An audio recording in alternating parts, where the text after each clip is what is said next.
Hello guys, स्वागत है मेरे न्यू ऋतुराज बिजनेस ब्लॉग में। ये देखिए मेरा फार्म, अभी मुर्गा निकल चुका है, चूजा निकल चुका है। और देखिए फार्म सफाई चल रहा है, सफाई हो गया है।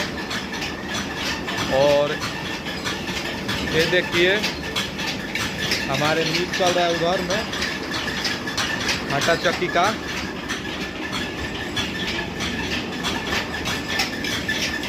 हेलो।